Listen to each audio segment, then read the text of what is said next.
Well, it's official. Tesla's favorite position is on top. I guess that means they have something in common with many people watching this YouTube channel. We're going to look at some new data showing Tesla absolutely slaying the so-called competition, and they're only just getting started. Meanwhile, another example of insane, brazen, out in the open corruption, entrenched interests attempting to stifle Tesla's progress in the United States won't end well. And since most people watching this channel are very much interested in financial independence, a short segment on how to get rich, according to GPT-4. So, grab your AG1 and let's get into it. First, a quick look at Tesla stock, closing today $180.45 per share, down over 10% in the last 1 month. Over the last 6 months, down over 40%. However, year to date, up nearly 70%. And over the last 1 year, still down over 35%. And yet, still, in my opinion, the best risk-adjusted opportunity that I'm personally aware of in the stock market. And it's no contest. And a very special congratulations to everyone who panic sold Tesla stock around $100 per share so they could buy back around $60 per share. I know it's going to work out, just hang in there.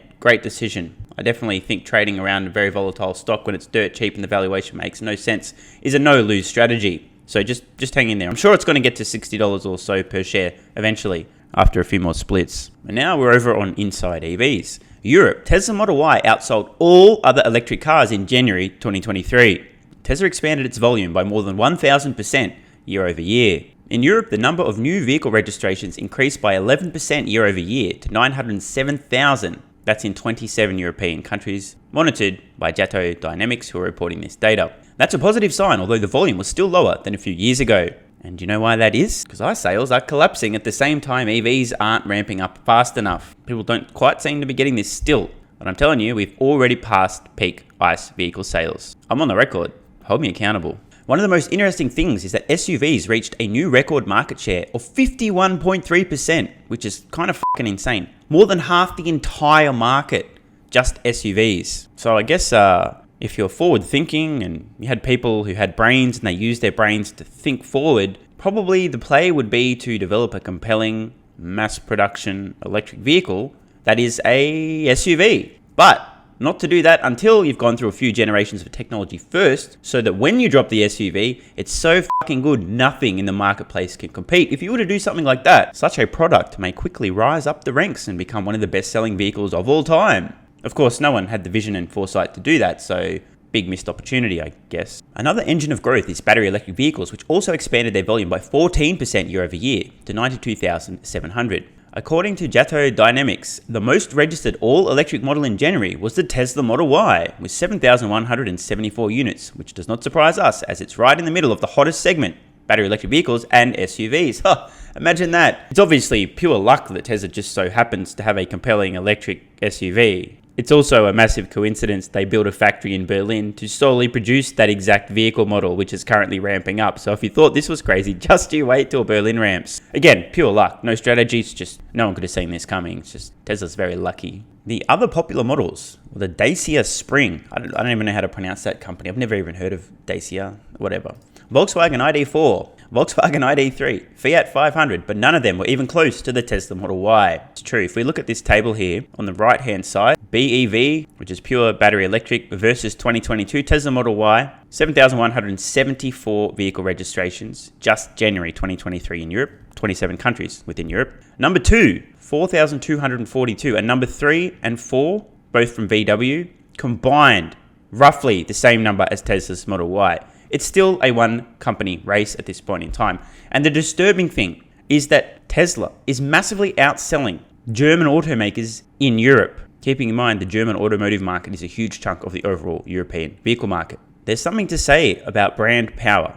This allows companies like VW and many others to release subpar vehicles that are kind of okay, fairly average, and still sell some for a while. But you can only disappoint your loyal customers for so long before they jump ship. I think this is about as good as it's going to get for many of the European automotive manufacturers when it comes to EV sales. Remember, the Berlin factory Tesla's ramping up today is only producing Model Ys initially. To the best of my understanding, stage 1 capacity is about 500,000 vehicles per year. Most of those vehicles produced in Europe are going to be sold in Europe. And all of those vehicles, at least for the next year or two, are going to be Model Ys. So it's already number 1. and the Berlin factory is still ramping. If you can't read between the lines, I'll just spoil the whole movie for you. Tesla's Model Y is going to be the best-selling electric vehicle, then the best-selling vehicle in Europe indefinitely. An interesting find is that the Tesla brand noted a 1,018% increase in registrations compared to January 2022, which was a slow month for the company. The biggest part of that, obviously, is the Tesla Model Y.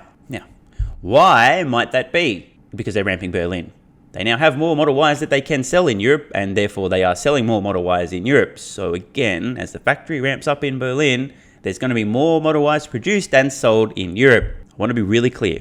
The Model Y will be the best-selling vehicle in Europe by unit volume soon. Not electric vehicle.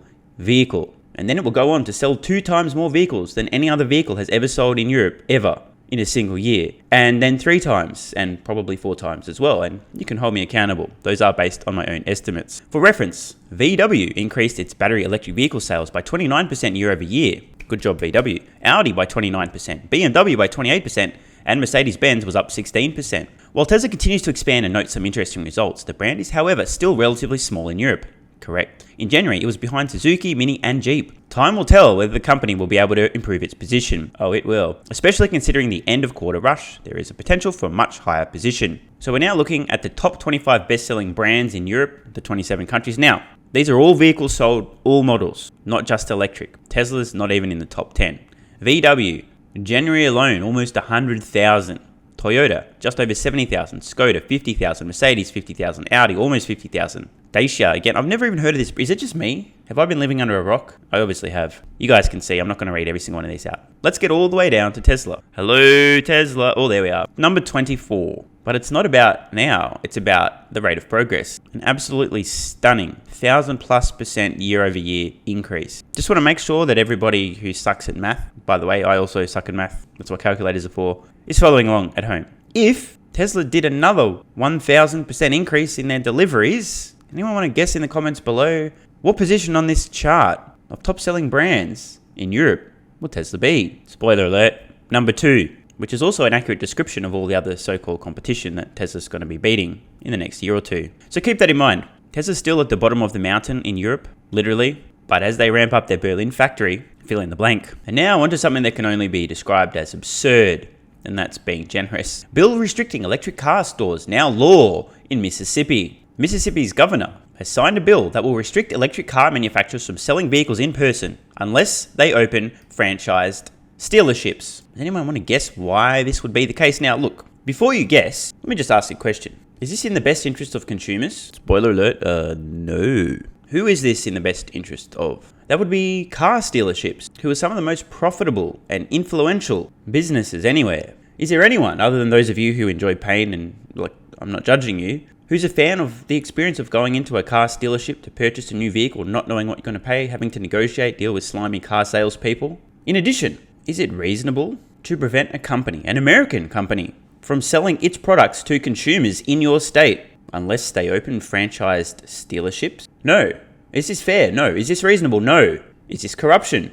I would say yes. It's one thing to incentivize a company to open dealerships, maybe give them some tax rebates or something along those lines. But to prevent them from selling their own products in your state unless they open a car dealership, this is not right. Now, I understand from the governor's perspective, car dealerships, they make a lot of money, they employ some people, and because of the amount of money they make, they probably have a lot of influence as well. So I'm sure Mr. Tate Reeves here is just trying to do a solid to all the dealerships who may or may not donate to him. I'm not going to finish that. But this bill does not help consumers. This does not help American companies. This just helps the dealership industry, who, by the way, are on the way out. It's a flawed business model. It's going extinct. They're unnecessary. Let's read on. I think this might be Tate, not the one who should be freed. Mississippi Governor Tate Reeves signed a bill Tuesday restricting electric car manufacturers from selling vehicles in person unless they open franchised dealerships, defying calls from some fellow Republicans, who have brains at work, in the legislature to veto the measure. Reeves enacted into law House Bill 401, introduced by Republican Representative Trey Lamar.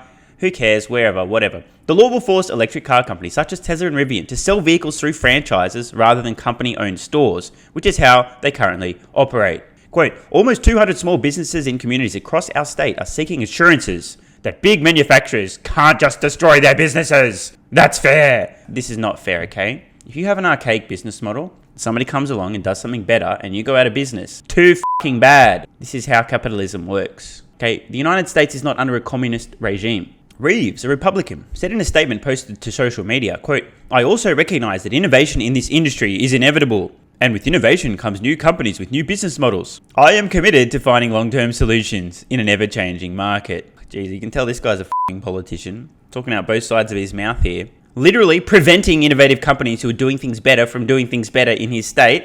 Yet, in the same fucking breath, recognizing that companies doing things better is inevitable. Recognizing that new business models are inevitable. Claiming to be committed to finding long-term solutions and just blocking innovation. What an absolute dick. The bill does not restrict the sale of electric cars as people can buy them online. But if they want to buy an electric car in person, they would have to drive to the state's only Tesla store in Brandon, which will remain open under the new law. Tesla or any other electric car company could not open a new brick and mortar location to sell cars unless they enter a franchise agreement. For some strange reason, I feel like just mentioning this expression randomly. Money talks. Could it be that car dealerships who recognize they're going the way of the dinosaurs are a little bit concerned and are desperately trying to do anything and get any bills enacted that can help them survive just a few more days, weeks, or months? We are seeing sheer desperation from car dealerships here, to the point where the governor of Mississippi is brazenly and openly f***ing companies like Tesla and Rivian, who've innovated, have a better business model that is better for consumers, just to try and keep these dinosaurs alive for a little bit longer. Before the bill passed in a bipartisan 39-13 vote on March 3, it sparked an inter-party debate among GOP lawmakers. Opponents, rightly, said it would interfere with the automobile market and stop electric car makers from bringing new technologies and jobs to the state. Proponents said the law would ensure all car manufacturers, regardless of their business model, play by the same rules. Talk about shooting yourself in the foot. Republican Senator Bryce Wiggins had hoped Reeves would veto the legislation. Lawmakers were aiming to attract Tesla to Mississippi's Gulf Coast, an area Wiggins called the state's economic driver. Quote, "In today's world, if you don't innovate, you lose out. We as a state cannot afford to lose out," Wiggins told the Associated Press on Tuesday. I think Wiggins is making some fucking sense here. Quote, "My vote against the bill was a vote for capitalism, competition and innovation rather than for a policy of protectionism." On point, by the way. Totally on point. This is just ridiculous. Car dealerships are going the way of the dinosaurs and they deserve it. Let them go extinct. Speaking of innovation, disruption, and extinction, I'd just like to preemptively pass on my condolences to the generic, vapid, vanilla YouTube finance folks who are about to be out of a job, thanks to GPT-4. I asked GPT-4 to write a 25,000 word book in the style of Jim Rohn and Solving the Money Problem, which I figured it probably wouldn't know, but at least it'll give it some hints about the topic of the book. Here's what it came up with. Actually rather impressive. We're going to look at the table of contents and then the summaries of each chapter, and I'll add a few thoughts along the way. And spoiler alert, GPT-4 is already more financially literate and has a better plan for creating financial abundance than just about any human on the planet, although in fairness, the bar's kinda low. Title, Solving the Money Problem, A Journey to Financial Freedom. Here's the table of contents. Chapter 1, Introduction, The Need for Financial Wisdom. 2, A Life Philosophy for Financial Success. 3, Mastering the Art of Goal Setting. 4, The Power of Savings and Compound Interest. 5, Developing Financial Discipline. 6, Effective Money Management Strategies. 7, Growing Your Wealth, Investing Wisely. 8, Building Multiple Income Streams. 9, The Importance of Giving Back. And 10, The Conclusion, Cultivating a Lasting Legacy. Now I've got to say, this is a decent outline for a pretty damn good book. Unfortunately, my prompt wasn't able to be completely fulfilled. I did ask for a 25,000 word book. Instead, I just got a summary of each chapter, but it's good enough to illustrate my point. And seriously, there is some legit wisdom in here. Take f***ing notes. The need for financial wisdom. In today's world, money plays a crucial role in determining our quality of life. Now, this is obviously true. However, few people possess the knowledge and skills needed to achieve financial freedom. This is also true. I'm just going to be really direct here. Anyone in a developed nation can become financially independent before the official retirement age, decades before. Anyone, providing they have the right ideas and they take the right actions. The fact that so few people reach retirement age as multimillionaires is an indictment on people's ability to become financially independent. All the information's there. This isn't some magic little thing that only certain people can access or do. Anyone can become financially independent throughout their working lifetime, yet few do. This book aims to provide you with the wisdom and tools necessary to conquer the money problem and create a fulfilling, prosperous life. So let's get into the juicy stuff. Chapter 2, A Life Philosophy for Financial Success. This is going to be good. Establishing a life philosophy rooted in values, principles, and priorities is a foundation for financial success. This is 100% true. This chapter explores the importance of developing a healthy attitude towards money. So let's talk about this for a moment, because this is actually very important. There are some people, actually let me just restate that. There are some broke-ass motherfuckers who have a broke-ass motherfucker mindset who will never be financially independent because they do not have a healthy attitude toward money. You might know some people, for example, not you personally, of course, but maybe you know some people in your life who think that rich people are greedy. If somebody has money, it's because they took it from somebody else, because it's a zero-sum game. There are many things that are more important than money, therefore money is not important at all. Or even worse, accumulating money requires hard work, and I don't like hard work, so no money for me. If you have an unhealthy attitude towards money, you're absolutely fucking doomed from the get. So this is a well-structured book so far. This is one of the most important insights, and it's right up front. Additionally, this chapter also explores the importance of embracing personal responsibility. Bingo! Shout out to all the victims. I'm just kidding, there aren't that many victims that watch this channel. Oh, it's not my fault. Fucking patriarchy, systemic racism, the world hates me, it's too hard, there's a gender pay gap, the taxes are too high, my boss doesn't pay me enough, it's not fair, we need to raise the minimum wage, I don't want to work. If you're unwilling to take personal responsibility in life, 1, your life's going to be terrible, and 2, there's no way you're achieving financial independence. Just the facts. This chapter also discusses the importance of cultivating gratitude and patience, and again, this is absolutely on point. Everyone to cultivate a practice of gratitude. It just makes life better.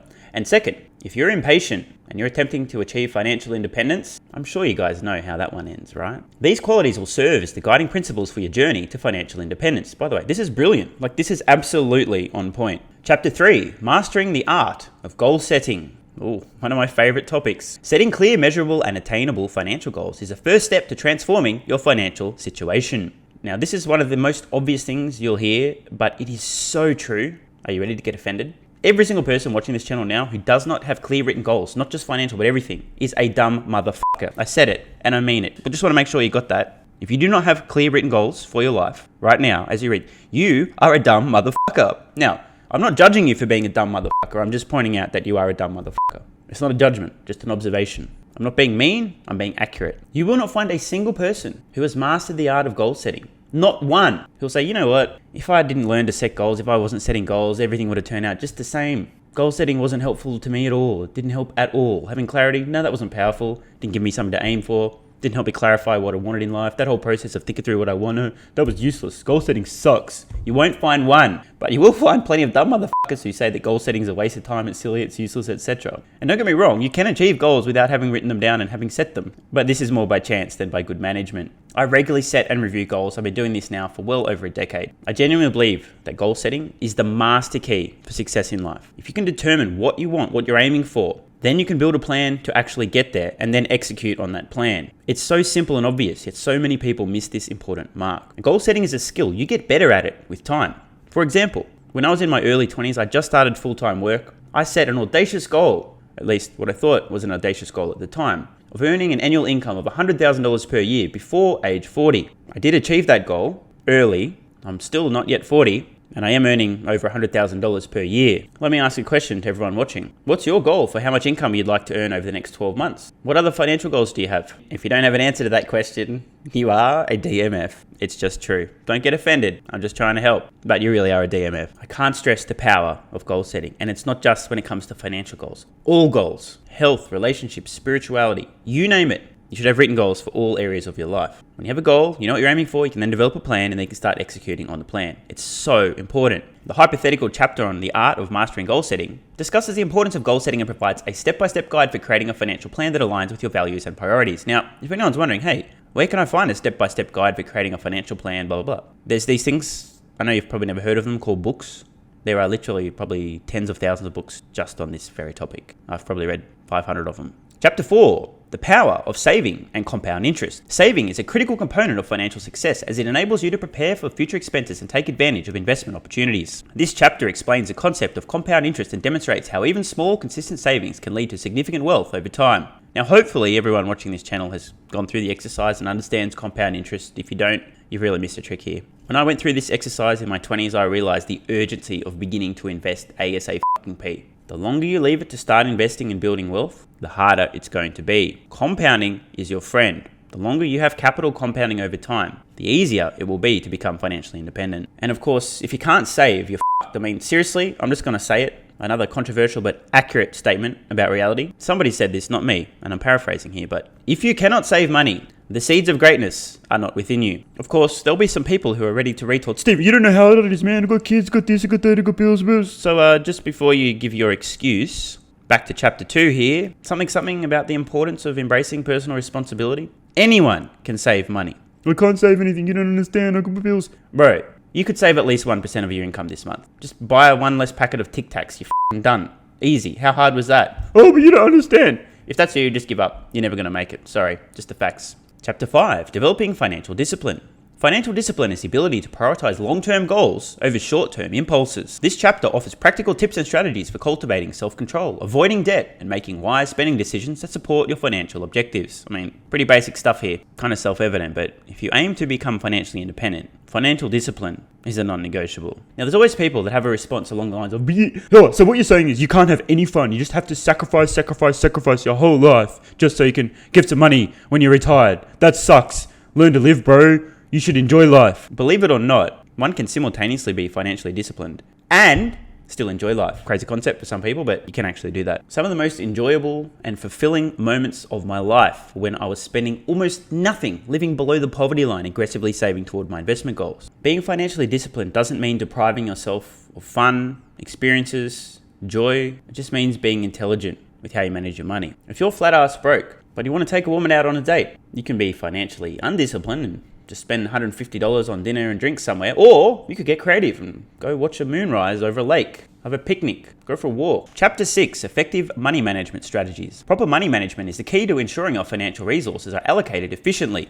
This is true. This chapter covers essential budgeting techniques, tracking your expenses and adjusting your spending habits to align with your financial goals. Again, up to a point, tracking your spending, sticking to a budget is crucially important. The people who previously were coming back, Stephen, you don't understand how hard it is to save, bro. It's so much, it's so hard, I can't save anything. None of these DMFs have done a budget or stuck to one. They say, oh, I don't know where all the money goes. These people get to the end of the money before the end of the month. Auditing your expenditure, then setting a budget and sticking to that. It's 101. There are a few people struggling financially who've done a thorough budget and are sticking to it and aren't making progress toward financial independence. It's really not hard. It doesn't matter how much income you have. It matters how much you save, how much you keep. There are many people earning hundreds of thousands of dollars a year who are flat fucking broke because they spend everything they earn. These people are also DMFs. Just the facts. This doesn't mean you need to meticulously track every single dollar you spend for the rest of your life, but there is a point, especially early on, if you're just trying to build yourself up financially, where it's so important to track your spending and stick to a budget. Chapter 7,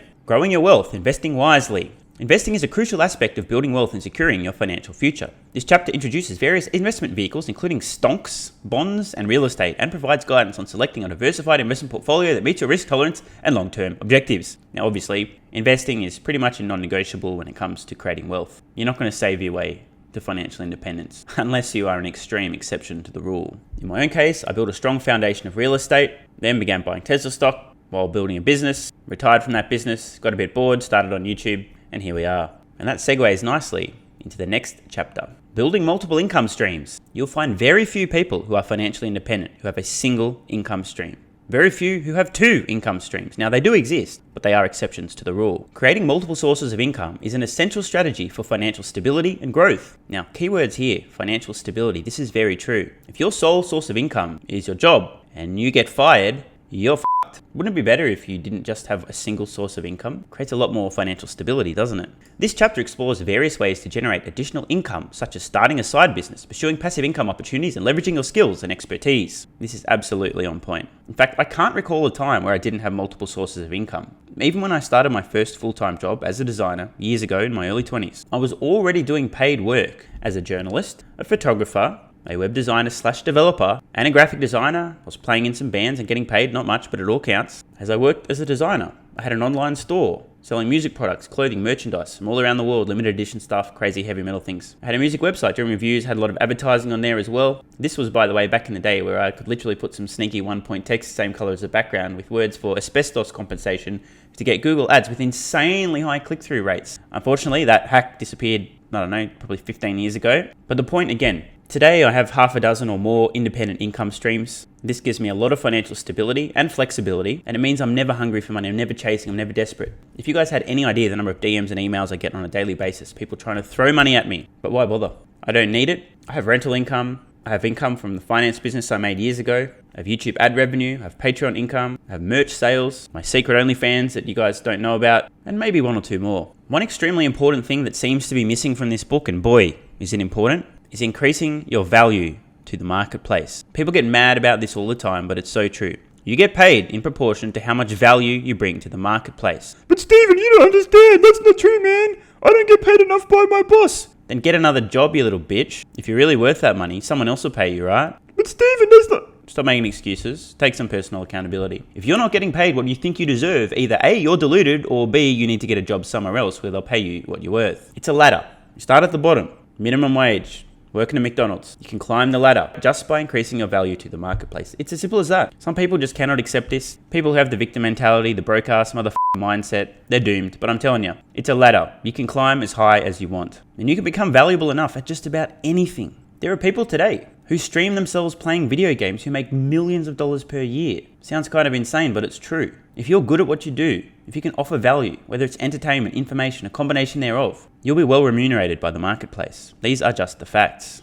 This is why it's so important to continually grow and learn, to have an addiction to learning, gain new skills, to add more value. This is one of the hardest things I think for a lot of people to grasp and accept. I'm sure many people watching have seen a CEO or executive. They get paid too much. They get paid too much. Now, maybe they do get paid too much. I'm sure probably 1% of people are probably overpaid. But in 99% of the cases, you're probably just being an arrogant douchebag and not appreciating how much value this person actually brings to the marketplace and or their company. If a CEO of a company gets paid $500 million in a single year, nobody deserves that much money, right? Well, what if that CEO's actions and decisions allowed their company to make $10 billion in extra profit that year? This is one of those things a lot of people really struggle with, but it's very simple.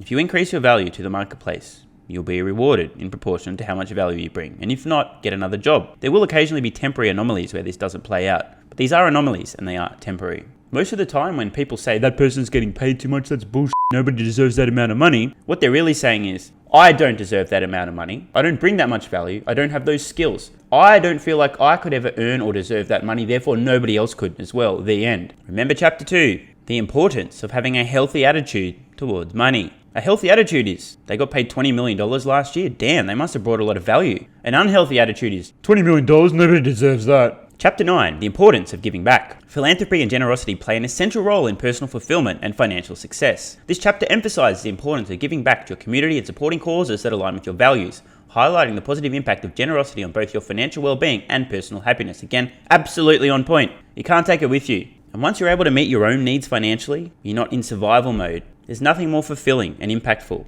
than doing good with your capital. Whatever causes are important to you, whether it's giving insanely generous tips to service people who do a great job, whether it's supporting research into a new area of interest to you that could positively change people's lives, whether it's donating to charities, whether it's starting your own philanthropic organization. This is another misnomer a lot of people have about wealthy people. They're so greedy. A lot of people who are well off financially don't advertise their good deeds. You'll be hard pressed to find somebody who has an abundance of financial resources, who doesn't give very generously. It's just that most people don't like to talk about this stuff because they're doing this stuff to do good, not to be seen to be doing good. Chapter 10, Cultivating a Lasting Legacy. Achieving financial freedom is only the beginning of your journey. This final chapter encourages you to reflect on the legacy you wish to leave behind and provides guidance on how to use your financial success to create meaningful and lasting impact on the world. Now you're talking. Per the earlier comments, you can't take it with you. I personally feel like everybody has an obligation to earn as much money as they possibly can, of course, within reason. But if you have an ability to generate wealth far above and beyond what you need to meet your own needs and those of your family and those close to you,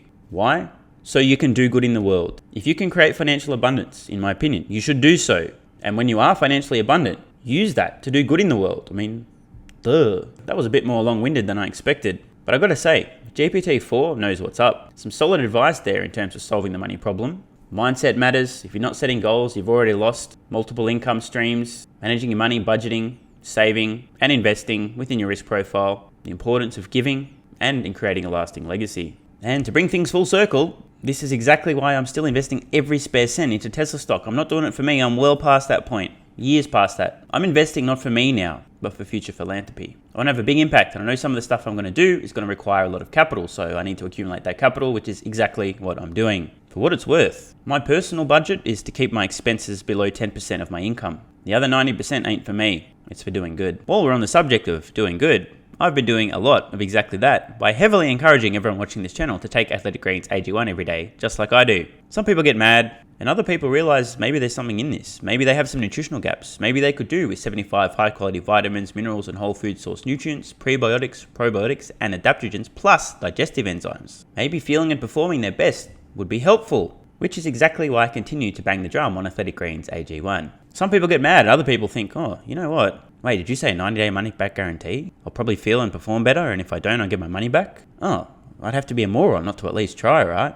And other people go, oh, you're an idiot, you're just saying that because they're paying you. I'll be honest, it's an IQ test. Some people have passed. In fact, a lot of people have passed, hence the consistent testimonials. If you head to athleticgreens.com/SMR or use the link in the pinned comment, you'll get a 1-year free supply of vitamin D3 and K2, and you can start your daily health habit now. 75 high-quality vitamins, minerals, and whole food source nutrients, prebiotics, probiotics, adaptogens, and digestive enzymes. The biggest change I've personally noticed is a massive increase in my energy, no more afternoon fatigue, and just an overall feeling of well-being. So what are you waiting for? Head to athleticgreens.com/SMR or click the link in the pinned comment. Get your 1-year free supply of vitamin D3 and K2 and start your daily health habit now. Don't forget to head over to Patreon. More than 300 exclusive videos and counting fast. You can join with the card in the corner or the link in the pinned comment. I'll see you over there. Love ya.